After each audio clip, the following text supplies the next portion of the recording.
first things first, rest in peace to the Conjuring universe.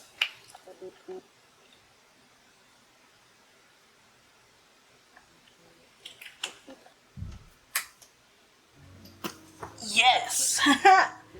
Rest in peace, because I don't know what's going on. The third movie got me thinking.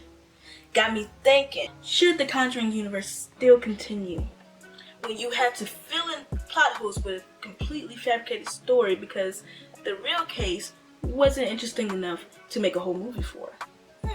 Think about that. Because honestly, The Conjuring 3, I'm going to get into why they had to fill in that story, and also why I fell asleep. Now, I fell asleep because, yes, it was kind of creepy at first. You know, started ominous. We see the house, we see the possession of David, and then that's when Arne invites the demon inside of him. You know, it's a lot of things going on. Of course, the audience is going to be engaged. I was engaged at first. I'm like, okay, cool. However, after that, it's kind of slowly just, you know, trying to indicate certain things in the story that involves what this movie is actually about. And Ed Warren. Because he had a heart attack. It's okay, we were focused on him, and then we're focused on Arne, which is really what the movie's about, right? So we see all of these things going down with Ed and Arne. Ed, he had a heart attack, which in the movie, he didn't actually have a heart attack during the exorcisms.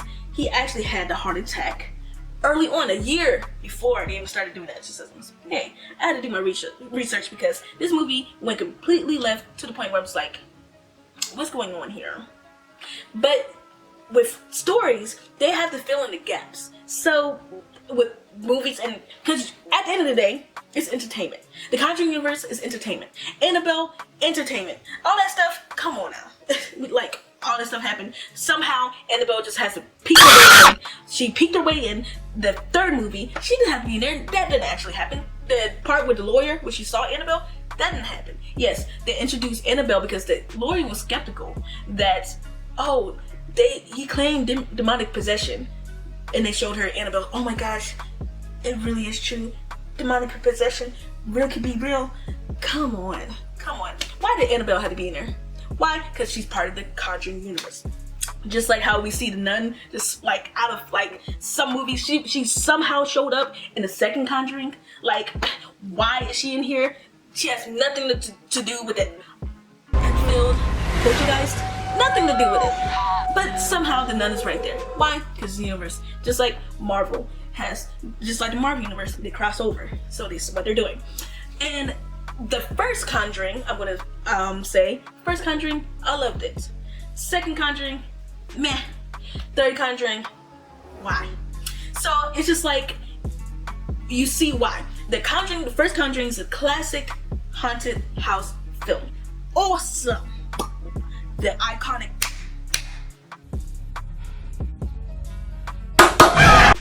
That's the jump scare right there. And that hide and seek, it was awesome. Because we had the typical horror genre jump scares in there. And the typical haunted house theme in there. It was ominous enough. It was awesome. Conjuring 2, no. It's alright. And then that's why I'm just like, I fell asleep on the Conjuring 3, because I'm just like, we are dedicating the story to, of course, The Devil Made Me Do It, which they did not tell you, of course, because it's a movie, that this case actually was not that long. Not at all. That's why they added that random missing girl in here, because if they actually went off on an actual case, it wouldn't be that interesting. We just know that.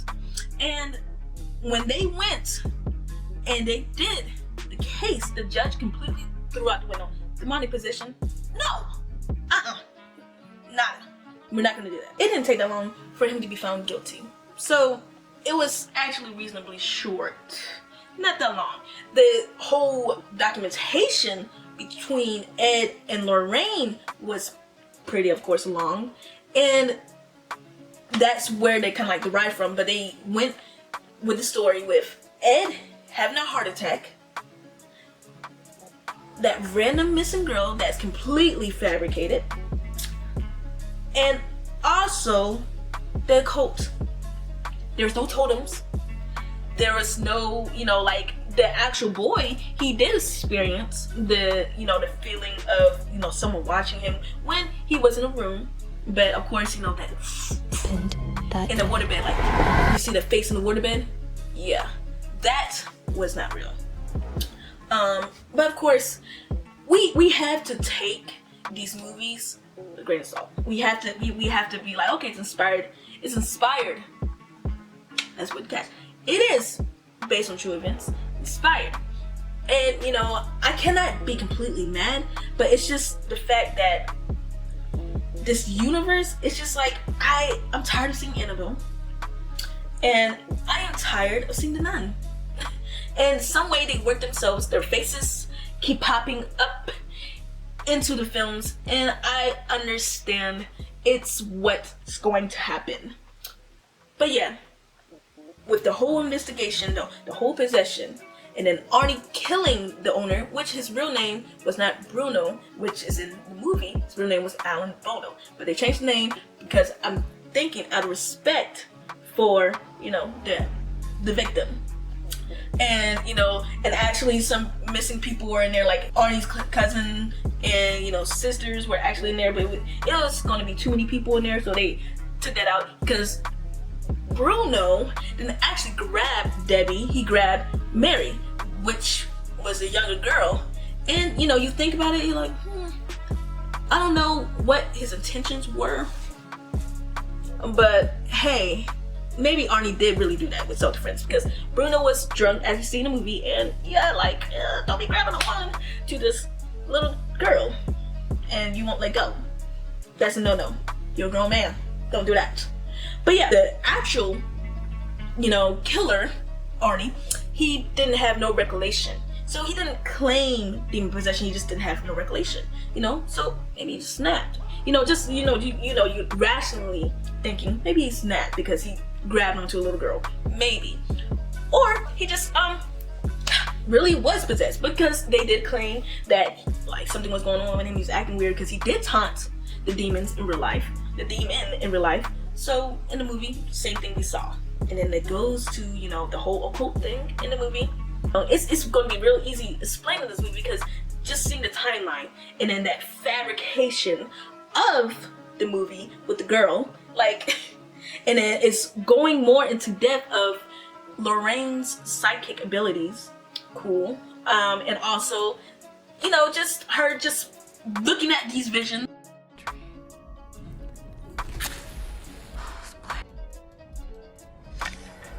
Can you see her?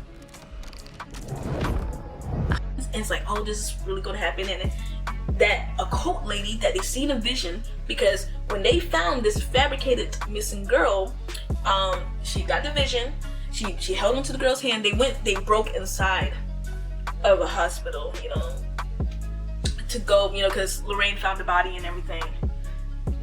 I can post the clip, explain it that way.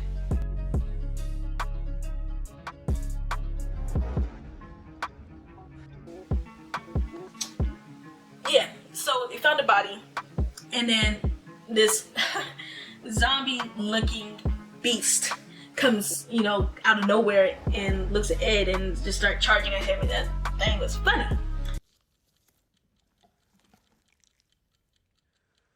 Lorraine, let go of her hand.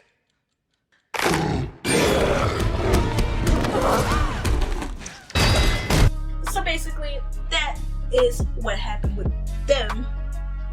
And she sees the totem and the occult lady. The occult lady sees her. Okay. Basically, the rest of the movie is the battle between the occultist, Isla, and Lorraine. Because, in order to end the curse, she needs 3 things: a child, a lover, and a man. And she has to do certain things in order to, you know, break this curse that this occultist has on these people. And you know what? I'm not gonna make this really spoilery, because you know there's just certain details that I'm just gonna keep out for you guys. But what I'm really going off on is, you know, I see the movie and I see what they're doing for the Conjuring universe, and I don't particularly care for it, only because I don't know, some of these things are really interest boosted because of the true events. Now they are circulating around the inspiration of the true events, but fabricating outside of it. And sometimes that fabrication, you know, I don't mind it in some ways if it's handled better, maybe.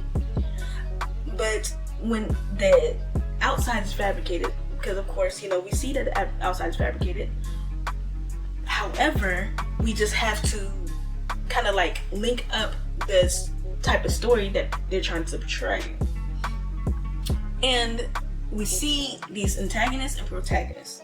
The antagonist in this movie, of course, you know, demons, of course. And of course, the antagonist in this movie again was Isla.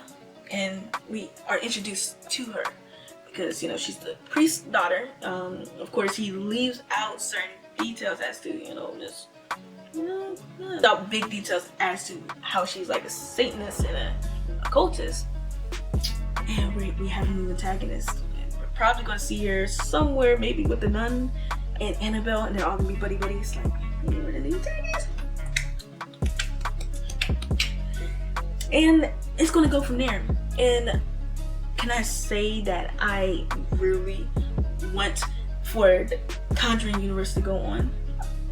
Probably so, because I'm a horror head and fanatic, all in all, at the end of the day.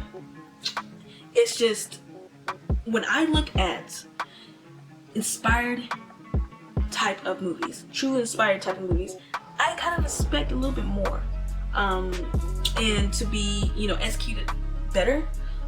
I guess because I'm looking forward to the actual case being the highlight, but in reality it was really just Ed and Lorraine, their love story. Lorraine fighting the occultist like Star Wars. She's going to kill her. She's going to break the curse, and Ed and Lorraine are going to live happily ever after, and then die because they died in real life. But yeah, but it's just, you know, like a slight review and a low-key rant. Can I say low-key? No, it's high-key. Because I don't want the Conjuring universe to become like the Amityville horrors. You know, the second movie was alright, it was cool, but they just went overboard with it because, you know, for one, money. Two, also because it was such a big case, they had to make so many more movies to kind of hit you over and over again. Yeah, there's a lot of stuff that happened in this house. A lot of these families moved in. They had a lot of cases, and that's what it's going to be. We are just going to keep making these movies. Come on now. Come on now. And when it comes to horror movies, when you are going off of its true inspired events, and then you are planting these different fake demons, fake antagonists, I'm like, okay, it's just a regular horror movie. It's not really, it's coming off more to me just a regular horror movie than an actual true event, you know, because like I said, The Conjuring 3 would have been way shorter if it was on the actual case, because if you read it on, yeah, the case was not long. Not at all. The lawyer believed Arne, but the judge did not. So the case was no. He was guilty. later got out, married Debbie. We on to that. And then, you know, the movie made it seem like, oh, Ed and Lorraine, the demon hunters, they made it completely look like they solved the case. You know, he still went to jail. But yeah, it was definitely demonic possession that caused him to do it. It definitely made me do it. That's what happened. So yeah. Rest in peace to the Conjuring universe. Of course I'm still gonna watch the movies. Of course I'm still gonna have an interest in it. Just like Marvel Universe. You know, of course there's gonna be things in these movies that are just not going to be that great. And you know, we all have our favorite and least favorite movies. Conjuring 3 is my least favorite one. The first Conjuring is my most favorite one.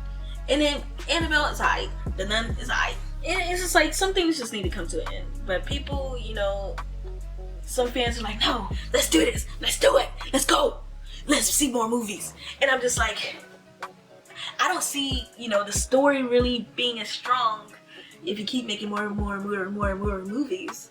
I just don't really see it.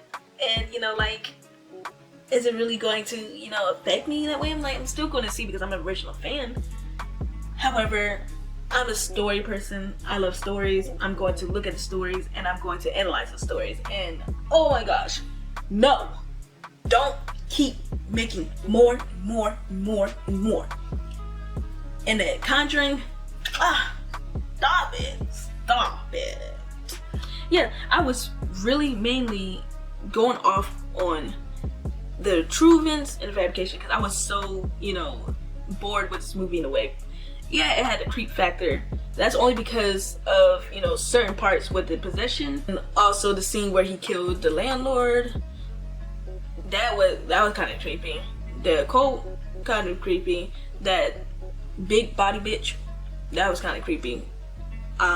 Somewhat. She kind of looked goofy at the same time and creepy because of her. I guess they tried to make that a creep factor. And the occult lady, not really creepy to me, you know. But at the same time, you know, she's the new antagonist in the Conjuring series. But so yeah, she's gonna be creepy in some way as the movies keep adding up. Yeah. That was just bored, and I was kind of like, yeah, okay. I really would want to see, you know, with these true inspired movies, is it actually being implemented more properly.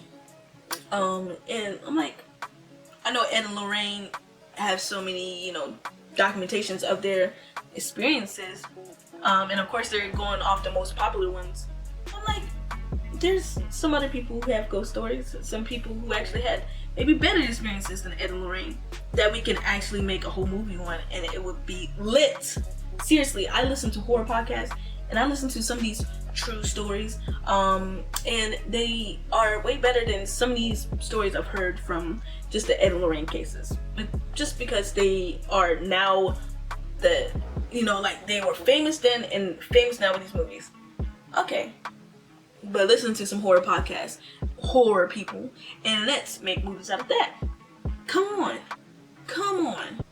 But yeah, if you want to watch this movie, go ahead.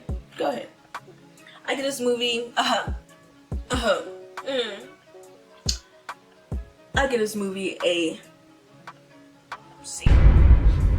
Just because of the look, the cinematography alone, and the creepy aspect, and some of the dialogues that built up around it. You know, the factors of, you know, the possession of, you know, him contorting and all that other stuff, you know, as far as a horror movie. Let's see. But with the whole plot and everything, they actually throwing in all of this other stuff when the actual case wasn't even that long. And that's interesting, and you're, you know, really stretching to make it more interesting. Which is what I could see when I was watching it. Oh, yeah. No. So yeah, that was my slight review, you know. Not getting too in-depth with it, but really kind of like review rant. But I still love the first one. Still love it. But thank you for watching it. And if you didn't watch it, still thank you.